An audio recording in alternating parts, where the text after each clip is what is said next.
fala rápida sobre algumas pesquisas antropológicas que nós tivemos, inclusive, a oportunidade de fazer pessoalmente. Fala-se muito da Terra Oca, dos mundos subterrâneos, da cidade de Agartha, que seria uma cidade capital do planeta Terra subterrânea. Então, eu quis fazer alguns comentários sobre esses mistérios hoje. Vou citar também para vocês uma fonte, uma bibliografia, para vocês poderem pesquisar. Eu estou mostrando aqui a foto de um livro, à esquerda, no cantinho superior, A Terra Oca, escrito pelo Dr. Raymond Barnard. Esse Raymond Barnard é um pesquisador esotérico que escreveu sobre vários pseudônimos, né? Nesse livro, A Terra Oca, é muito legal porque ele faz um trabalho de pesquisa muito completo e ele conta a história do almirante Byrd, que o contra-almirante que fez incursões até os polos e, em direção aos polos, ele encontrou uma entrada para o centro da Terra, que na verdade não é bem o centro da Terra, são bolsões que a Terra tem, são ecossistemas que são alimentados por energia geotérmica, entende? Então é muito interessante a pesquisa do Raymond Barnard. Curiosidade, depois eu vou falar para vocês, que ele cita que o Brasil seria o país com mais acesso fora a Antártida, né? Que a Antártida tem abertura natural nos polos, mas que o Brasil teria várias dessas entradas. Ele não é o único nem o primeiro a dizer isso. Coloquei também a capa de um livro escrito por o famoso Erich von Däniken. Erich von Däniken ficou famoso porque ele foi best-seller na década de 70, quando ele escreveu o livro Eram os Deuses Astronautas. Curioso que eu coloquei a foto dos dois livros com o mesmo título, O Ouro dos Deuses, The God of the Gods, The Gold of the Gods, né? O Ouro dos Deuses, um está em inglês, outro em português. Mas tem um detalhe aí, eu não coloquei por acaso isso. É que no livro em inglês aparece uma pesquisa feita pelo Dr. Erich von Däniken com um arqueólogo suíço chamado Juan Morix, que ele era radicado na Argentina, naturalizado argentino, e o Dr. Juan Morix foi fazer pesquisas arqueológicas no Equador, e no Equador ele entrou em contato com a tribo de Los Tayo, e essa tribo levou ele, deu as indicações de um lugar onde teria uma entrada para uma rede de túneis. E o Dr. Juan Morix conseguiu entrar, e lá ele encontrou uma biblioteca de lâminas de ouro, contando toda a história da humanidade, de civilizações que nos antecederam, de seres extraterrestres que nos visitaram. Acontece que, para documentar a sua descoberta, o Dr. Juan Morix contratou um doutor Penha Rodrigues, se não me engano, mas era Penha, Rodrigues eu não me lembro com certeza.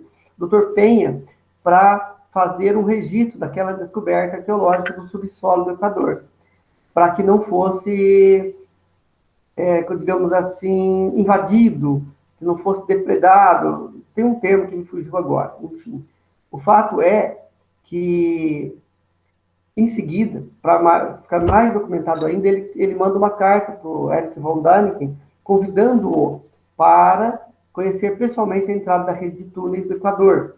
O Erich von Däniken vai até o Equador, ele conta com detalhes disso no livro O Ouro dos Deuses, em inglês.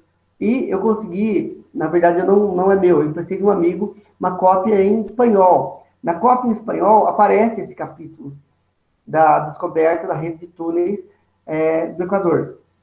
Só que na edição em português, eu consegui uma cópia da edição em português, eles cortaram esse capítulo. Olha que interessante. Na edição em português, aparece foto das lâminas de ouro na capa, conforme vocês estão vendo, que é esse da direita, mas não aparece esse relato do Juan Morix e da descoberta da rede de túneis. Então, teve um arqueólogo que descobriu uma entrada, uma grande galeria de túneis no Equador, descobriu uma biblioteca de lâminas de metal, mas a sua descoberta não foi reconhecida e foi, inclusive, censurado em português, pelo menos em português. Não sei se ele continuou lançando essa edição em inglês.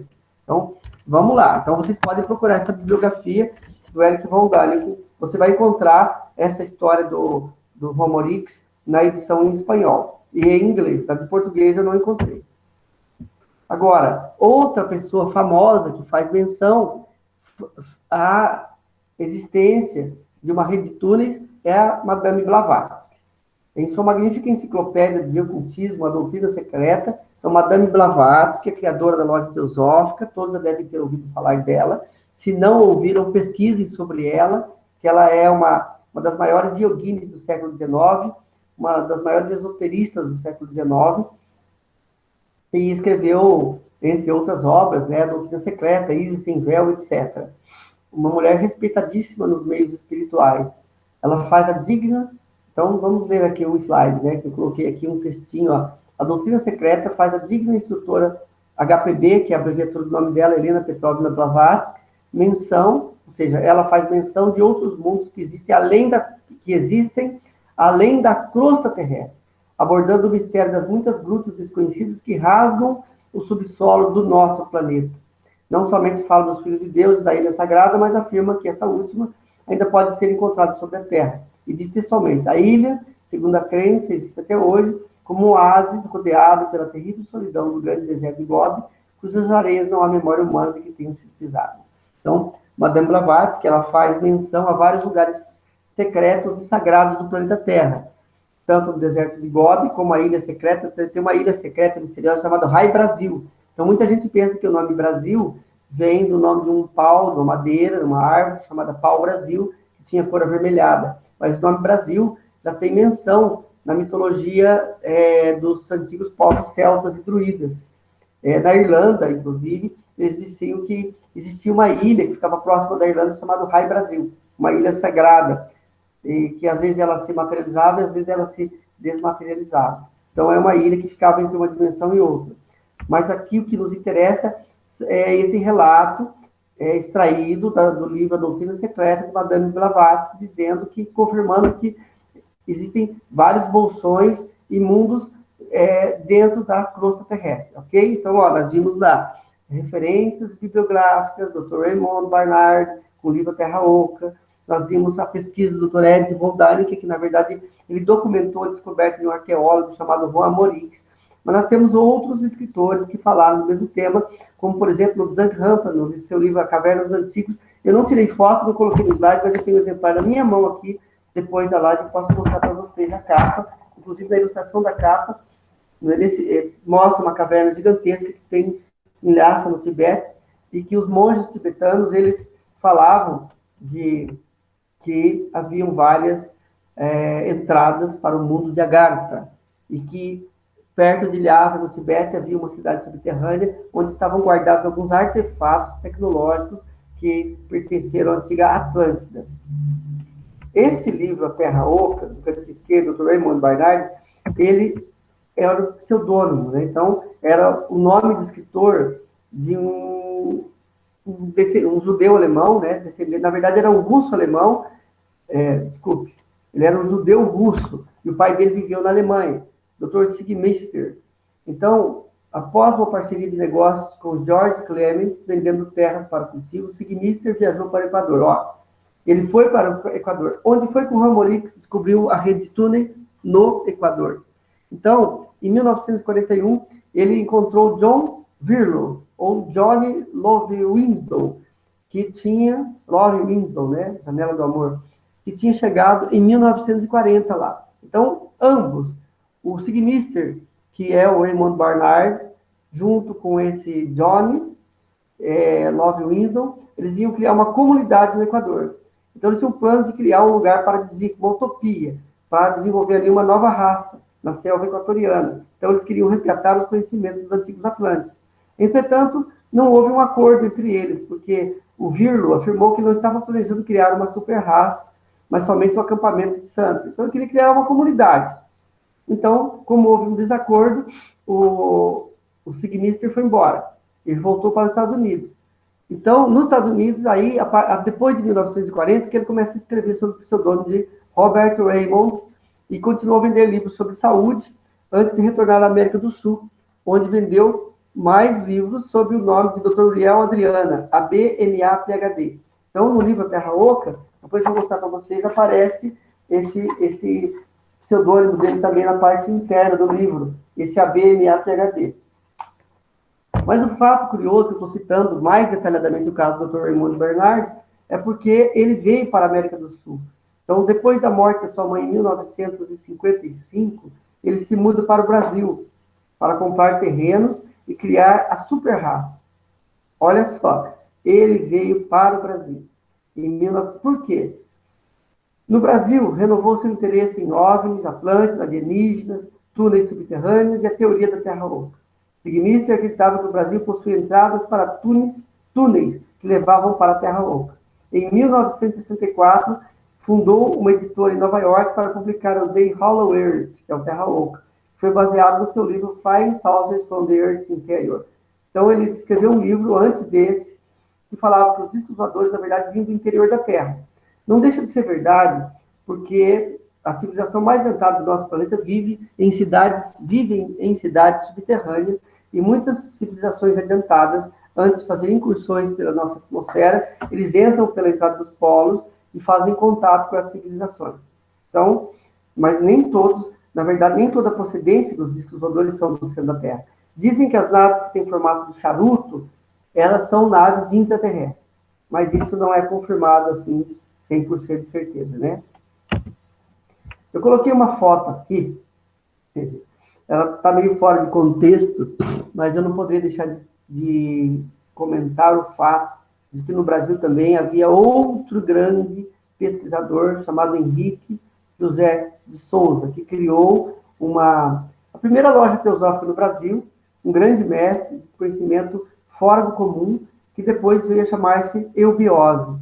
Então, a Sociedade de Eubiose Brasileira, em 9 de nove de 1960, outorgou uma honraria ao nosso antigo presidente Juscelino Kubitschek, a maior honraria já concedida para a instituição, pelos serviços prestados ao povo brasileiro. Então, Juscelino Kubitschek cumpriu uma grande missão relacionada ao que o Brasil, a missão que o Brasil como país vai exercer agora, nesses momentos de ascensão planetária no terceiro milênio. Então, aqui no Brasil, já há muitas décadas, começaram a ser as primeiras sementes das comunidades, né? O comunitarismo, que vai ser um sistema que vai ser adotado no terceiro milênio. E o Juscelino Kubitschek transferiu a capital do Rio de Janeiro para Brasília, seguindo altos, digamos assim, comandos espirituais. Então, o Juscelino Kubitschek tinha ligações com uma recorrência do Egito. Uma hora eu vou falar desse assunto para vocês, mas para não sair do tema, eu quero falar um pouquinho de uma pesquisa que eu pude constatar pessoalmente.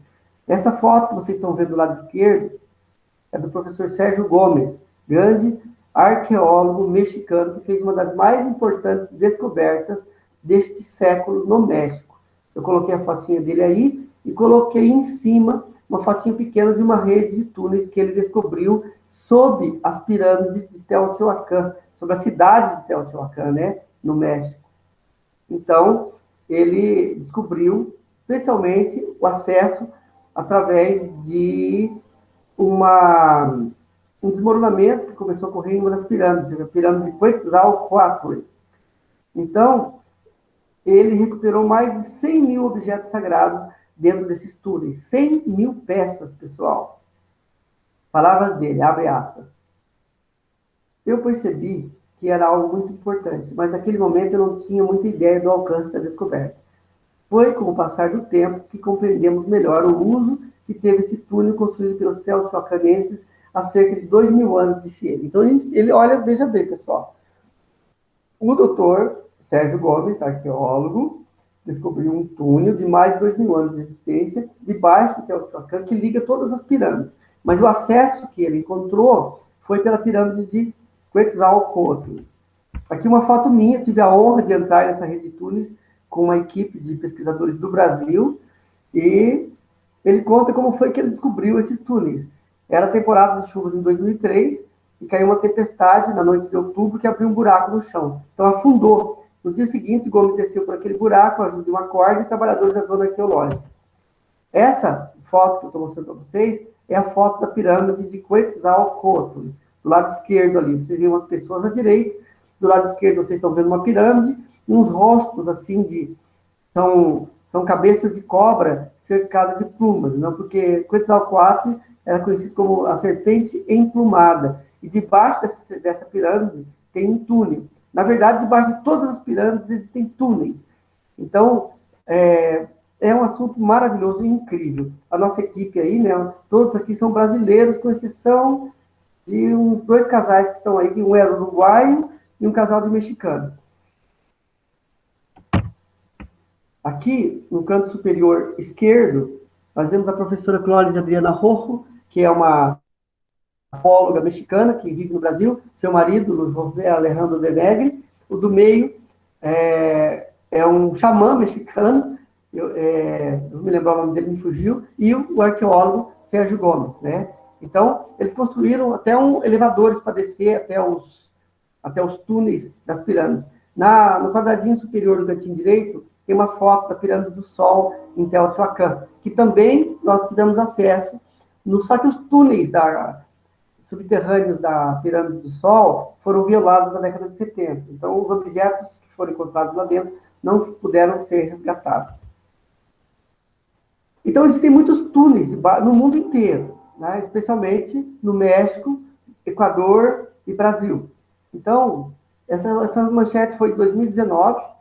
Arqueólogos encontram um túnel secreto dos astecas em uma rua do México, em 30/10/2019. Agora eu vou falar para o professor Dirceu. Presta bem atenção nesse arco de pedras aí, professor Dirceu, porque em Ponta Grossa nós encontramos uma estrutura muito parecida que dá acesso a uma rede de túneis também. É um tipo de construção ideal para você fazer na abertura de túneis. Então, um túnel asteca adornado com esculturas e pinturas foi encontrado sobre uma movimentada rua do México. A passagem, que remonta ao século XV, é ligada ao deus da água e da fertilidade, Tlaloc. Foi construído pelo imperador Montezuma I. Então, construção de túneis, estradas subterrâneas, é uma tecnologia muito antiga, que veio da antiga Atlântida, mas foi utilizada pelos Incas, que inclusive eles têm o caminho de Piabiru, que passa pelo Brasil. Nós estamos fazendo pesquisas com o professor Dirceu, inclusive na região de Ponta Grossa, para encontrar esses túneis dos Incas. O que sabe-se que os Incas também passavam por Ponta Grossa. É isso mesmo, né, professor? Exatamente. Aí um gancho. Sim, pode falar, professor. Pegando um gancho na aula, aqui em Ponta Grossa a gente tem bastante túneis aí, né? Uhum. São túneis que foram feitos aí, alguns são do século XVI, outros estão relacionados à Guerra do Contestado em 1912, quando os alemães estavam aqui em Ponta Grossa, né? Que eles vieram para Ponta Grossa para morar. Então eles construíram com o intuito de proteção, né? E a maioria dos túneis que a gente, porque eu venho estudando aqui, né? A gente tem, eles estão ligando templos religiosos ou locais que estão relacionados com igrejas, né? Além disso, nós temos aqui mais de 300 quilômetros de túneis naturais, que são as cavernas, né? Toda a região dos Campos Gerais tinha uma grande ramificação de caverna, né? Essa semana até eu passei no grupo aí da escola, eu passei um vídeo aí sobre o Buraco do Padre, que foi desenvolvido pela UEPG, e nós sabe que existe um túnel que liga o Buraco do Padre até a Igreja Santa Bárbara, que fica na região próximo dos Alagados. E esse túnel, professor Paulo, era usado pelos jesuítas no tempo que nessa região, né? Aqui na região dos Campos Gerais, eles usavam esses túneis justamente para fazer o seu transporte de materiais que eles precisavam entre aquela região do Buraco do Padre, que era uma região que está próximo de Vila Velha, e a igreja de Santa Bárbara, que é uma igreja mais antiga da cidade. Que lindo. Aquela região do Buraco do Padre, nós estivemos ali algumas vezes. É lindo, é fantástico. A gente sente uma energia diferente ali mesmo. Esse túnel que liga a região do Buraco do Padre a uma igreja, que na verdade é um detalhe muito importante que o professor Dirceu levantou. Geralmente, onde eles construíam igrejas, é porque eram pontos também de alinhamento de lei, pontos de energia, que já eram locais sagrados pelos antigos indígenas ou povos nativos da região. Então, eles construíam suas igrejas em locais que já eram locais sagrados e que tinham alguma ligação com a rede de túneis. Muito legal isso. Precisamos entrar nesses túneis aí, professor Dirceu. Precisamos, temos novidades aí para as próximas pesquisas aí de Vamos campo. marcar uma pesquisa aí. Então, aí eu coloquei, essa foto ficou meio nublada, porque eu fotografei com um celular uma foto que eu tenho da cidade do Observatório de Xochicalco, no México, onde nós tivemos também, pessoalmente, fazendo algumas pesquisas. Aí eu estou na porta de um dos túneis, né? Dá para ver, ficou meio escuro, mas dá para ver uma escadinha do lado esquerdo, você entra por debaixo. Então, todas as pirâmides, elas são uma cidade por cima e tem uma cidade por baixo. Pouca gente sabe disso. Eu achei que valeria a pena compartilhar com vocês que sob, né, ou seja, debaixo das pirâmides, existe uma cidade. Observe aí, é o fundo da cidade de Xochicalco, as entradas dos túneis que vão dar acesso às pirâmides. Agora, eu não podia deixar de falar um pouquinho do nosso Brasil, né? Porque o Brasil é muito rico nesses mistérios, só que praticamente estão inexplorados, né? Tem algumas lendas, alguns pesquisadores estrangeiros que vieram para cá. Eu falei para vocês do Raymond Barnard, Sigmister, né? Que veio para o Brasil também procurar a entrada. Teve o Udo Oscar Luckner, que foi para a Serra do Roncador. Ele foi por indicação de monges lamas tibetanos para tentar encontrar uma cidade na Serra do Roncador, assim como o famoso coronel Fawcett, que desapareceu nas florestas do Mato Grosso, foi para lá para procurar uma cidade subterrânea por indicação dos incas. Enfim, o Brasil tem muitas cidades subterrâneas. Eu coloquei duas fotos aí, uma do gigante da Pedra da Gávea, que, segundo o professor José Henrique de Souza, né, acho que é Henrique José de Souza, da eubiose, é uma esfinge que ela desmoronou, mas dá para perder perfeitamente o corpo dessa esfinge na Pedra da Gávea. A grande cabeça com dois olhos, não muito profundos, e sem ligação entre eles, e as orelhas. Inclusive, nas orelhas tem uma caverna. Eu tive a oportunidade de entrar pessoalmente, nós filmamos a incursão para entrar dentro dessa caverna da orelha do gigante da Gávea. As enormes pedras no topo da cabeça, a qual lembra um tipo de coroa ou adorno, inclusive com inscrições. Uma enorme cavidade da forma de um portal na parte nordeste da cabeça, que tem 15 metros de altura e 7 metros de largura por 2 de profundidade, que eu também entrei nesse portal. Eu vou mostrar foto para vocês daqui a pouquinho desse portal que fica do outro lado da cabeça, lado nordeste dessa cabeça que vocês estão vendo desse rosto aí. Um observatório da parte sudeste com um dólmen contendo algumas marcas. Um ponto culminante com uma pequena pirâmide feita de um único bloco de pedra no topo da cabeça. As famosas e controversas inscrições do lado da rocha. Essas inscrições são muito famosas porque um grande arqueólogo brasileiro, conhecido como Bernardo da Silva Ramos, ele era um linguista e ele conseguiu traduzir as inscrições e conseguiu descobrir que tratava-se do idioma fenício, comprovando que os fenícios estiveram no Brasil muito antes dos portugueses. Então, tem algumas outras inscrições lembrando cobras, raios solares, etc., espalhados pelo topo da montanha. O local de um suposto nariz que teria caído há muito tempo atrás. Bom, a foto menor embaixo, vocês estão vendo do Corcovado, do Pão de Açúcar, né? Quando o sol alcança o seu zênite, exatamente ao meio-dia, no Rio de Janeiro, aqueles que se dispõem a olhar para o Morro do Pão de Açúcar a partir da Marina da Glória poderão ver projetada nesse morro a imagem em forma de sombra da fênix, o pássaro que ressurge das cinzas. Na verdade, dá para ver certinho o contorno de um pássaro com o bico erguido, olhando para cima, no Pão de Açúcar. Mas, na verdade, nós dizemos que não é a fênix, é a íbis, é a ave mitológica dos egípcios, e fazendo menção à cidade subterrânea de Íbis, que fica no Brasil. Esse é o portal mencionado. Um portal, olha, observem que é basicamente uma porta de pedra, lacrada, é óbvio, né? Mas tem muitas lendas que contam que tem um túnel, que a Pedra da Gávea é oca, e que alguns mergulhadores, fazendo pesca submarina, teriam saído uma espécie de sifão, encontraram uma escadaria, e quando deram por si, estavam desmaiados no topo da Gávea. Então tem um portal nessa região. Além do que, foram feitas filmagens de OVNIs, muitas pessoas conseguiram, mas a mais famosa delas foi feita pelo Carlos Vereza. Eu tenho uma cópia dessas filmagens, em que, durante o dia do apartamento dele na Barra da Tijuca, ele conseguiu filmar 2 OVNIs durante o dia sobrevoando a Pedra da Gávea. Então, além de todos os mistérios, é uma rota de OVNIs. Aqui, curiosamente, eu posso dizer para vocês que não foi planejado. Eu subi a Pedra Bonita. A Pedra Bonita é uma montanha que fica em frente ao Gigante da Gávea. E eu fui praticar yoga com os amigos lá. É uma montanha que tem acesso, você sobe caminhando, é onde o pessoal sobe para saltar de asa delta. E quando eu subi essa montanha, coincidentemente, eu estava de verde e amarelo, a camisa amarela, com desenho azul e uma calça de nylon, não sei como é que chama isso, tactel verde. E quando eu fiz o asana, a distância que a pessoa que bateu a foto não permitia, ela ia cortar meus pés, né? Eu falava, não tem o ângulo, vai cortar os seus pés. Eu falei, eu vou encolher as pernas um pouquinho. E quando eu encolhi as pernas, agora tem um mistério aí. Entre as minhas pernas formou-se o mapa da América do Sul, mas ficou bem visível mesmo o formato das costas do Brasil e da América do Sul.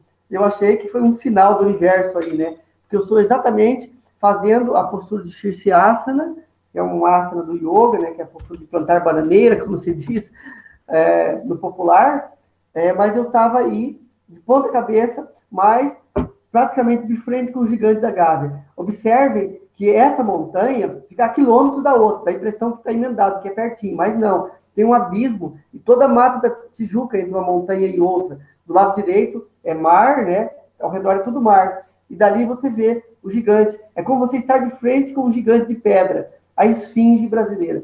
Poucas pessoas conhecem, sabem que no Brasil existe uma esfinge, né? Por isso eu coloquei essa foto. Nós estamos falando de alguns mistérios arqueológicos, antropológicos aí do Brasil, né? Aqui é uma foto que eu fiz na Índia. Essa foto,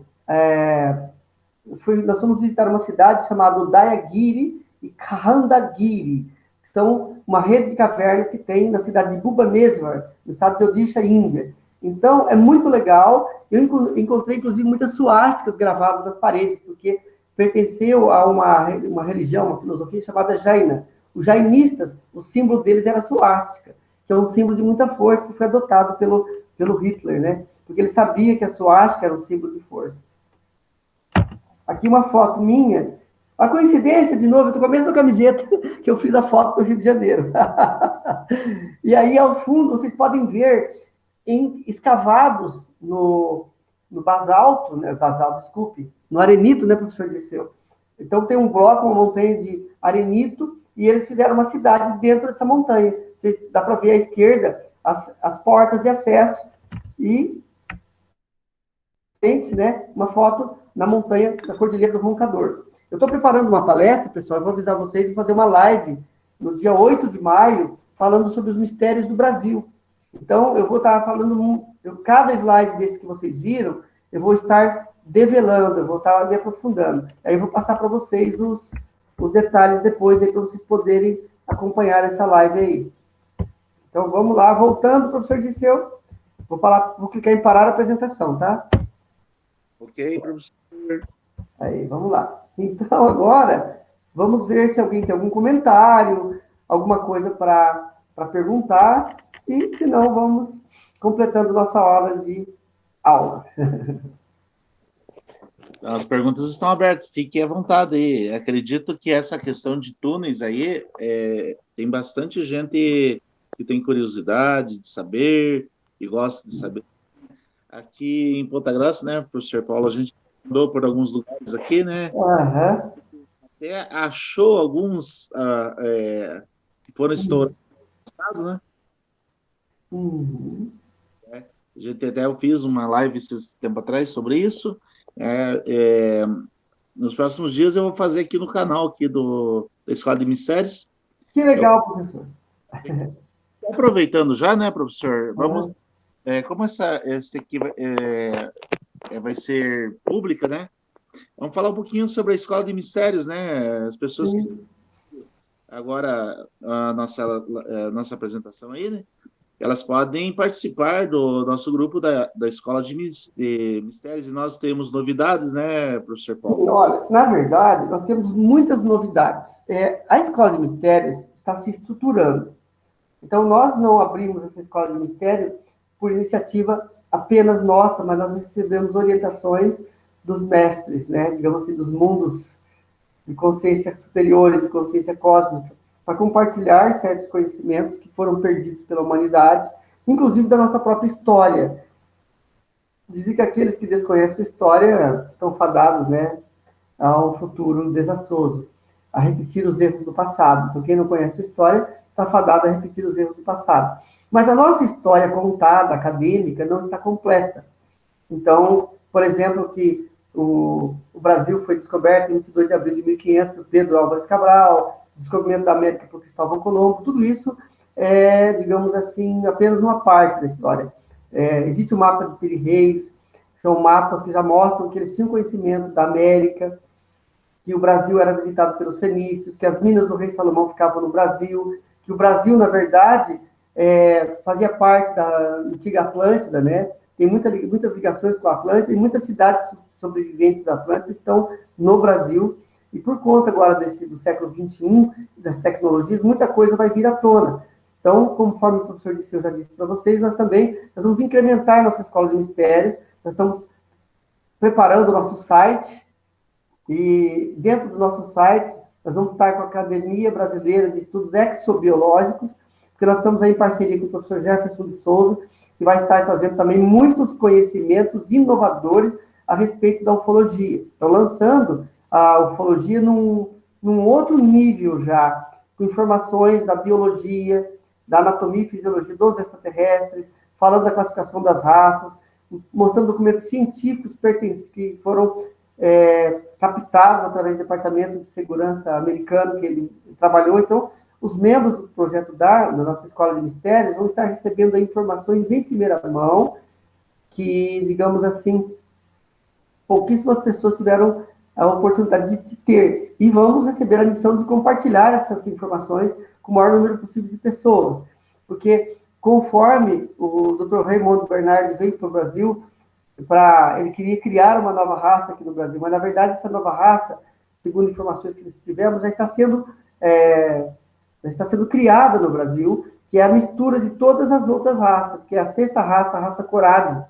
Então, a quarta raça foi a raça Atlante, a quinta raça é a raça Ariana, e a sexta raça é justamente essa raça que está sendo forjada no Brasil, que é a mistura de povos amarelos, brancos, negros, indígenas, asiáticos, né? São os amarelos. Então, o que acontece? Essa é a raça do século XXI, essa é a raça que vai possibilitar a ascensão planetária. Então, já estão nascendo humanos especiais entre nós, né?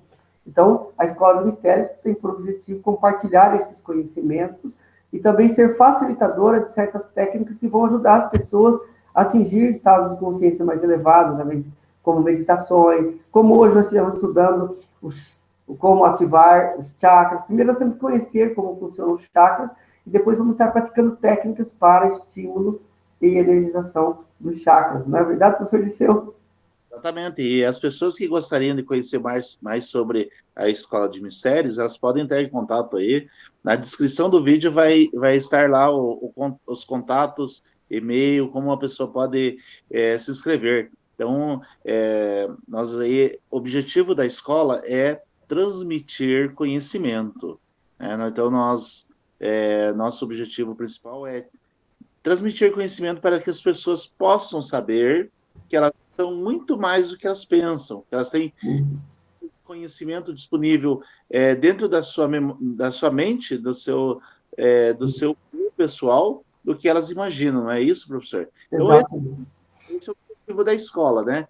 E, além de estudar mesmo os mistérios de uma forma muito transparente, né? Sem enrolação, sem engodo, porque a gente vê muitos ensinamentos, assim, que eles trazem com duplo sentido, né? Então, ou é ou não é, né? Então, se essa situação, a gente tem que começar a pensar e dizer assim, não é assim, é assim que funciona. Então, a Escola de Mistério vem com esse propósito, vem com esse direcionamento, né? E, inclusive, aí, nos próximos dias, a gente vai ter já novidades, né? Então, lembrando que nós estamos no finalzinho de abril de 2021, né, agora, né? Hoje é 29 de abril de 2021, mas nos próximos dias a gente já vai ter ali, como a gente até viu hoje à tarde, né? O site já está no ar, né? Exatamente. O site está no ar. www.abexagnesyoga.com.br.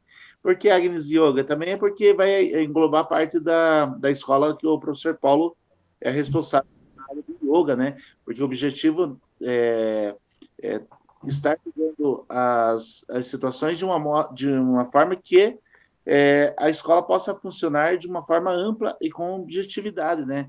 Então, além do site, nos próximos dias a gente vai estar migrando também os alunos para uma plataforma de estudo, né?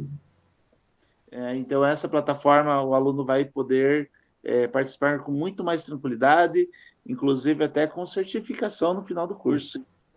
Interessante. Exatamente. Então, Exatamente. Então, nós vamos. Porque muitos autores, pessoal, por exemplo, Henrique José de Souza, quando a primeira escola que ele abriu, antes da eubiose, era no Rio de Janeiro, ele chamava de Samyama. Samyama é uma técnica de yoga, que significa concentração num único ponto. É quando você tem uma concentração tão perfeita, você se torna aquele mesmo ponto. Depois ele criou a escola Dharana. Dharana é outro termo utilizado nas escolas de yoga chamado que significa concentração perfeita. Se você estudar as obras de Helena Petrovna Blavatsky, que é criadora da filosofia, você vai ver que ela fez uma ponte entre os conhecimentos do Oriente e do Ocidente, e esses conhecimentos orientais, muitos deles vêm das diversas correntes yogis. Então, é muito importante. E por que o Agnes Yoga? Porque o Agnes Yoga nós vamos estar ensinando técnicas que você vai poder praticar na sua casa. Técnicas de meditação, técnicas físicas, técnicas respiratórias. Vamos estar ministrando cursos. Então, é muito legal. Por isso, nós fizemos a ABEX, que talvez vai estar, nós vamos estar criando essa academia brasileira de pesquisas de assuntos exobiológicos, né? Exoplanetários, exopolíticos, enfim, que englobam também os extraterrestres. E é isso. Então, vamos contar com o apoio de todos vocês para convidar pessoas. Depois, assim que a gente tiver com o site mais estruturado, com a nossa plataforma já implantada, aí a gente vai começar a fazer uma campanha de divulgação para termos mais membros. Mas aí nós já vamos estar concluindo uma formação de um primeiro grupo, que são vocês. A primeira turma, digamos assim, formada já na base, né, na primeira câmara da Escola de Mistérios. É isso aí, professor Paulo, né? Então, eu acredito aí que vai mais um mês e meio aí para a gente estar já estruturado, né? Com a escola funcionando na plataforma Moodle, né? Isso é uma coisa assim que é uma novidade, né? Que a gente está na escola de mistérios. É a novidade. Então, está lançado o convite aí, as pessoas que estão assistindo, né? Este vídeo vai ficar aberto, pode ser compartilhado aí. Até a gente pede para que as pessoas compartilhem esse vídeo, né? Aos seus amigos, aos seus grupos, podem ficar à vontade, né? Já no futuro muito próximo a gente vai ter mais novidades aqui do canal, né? A gente tem alguns materiais aqui exclusivos para os alunos. Como nós já temos, né, material exclusivo, e assim como vai ter também um material que vai estar disponível para toda a comunidade para conhecimento amplo, como é o caso dessa palestra hoje sobre tudo projetos, né? Então, das pessoas que estão presentes ainda tem alguma pergunta? Se tiver, pode fazer, senão a gente vai encerrar aqui a live. Ninguém tem dúvidas hoje. Então tá bom. Então vamos encerrar a gravação aqui. Daí, obrigado a todos. Até a próxima.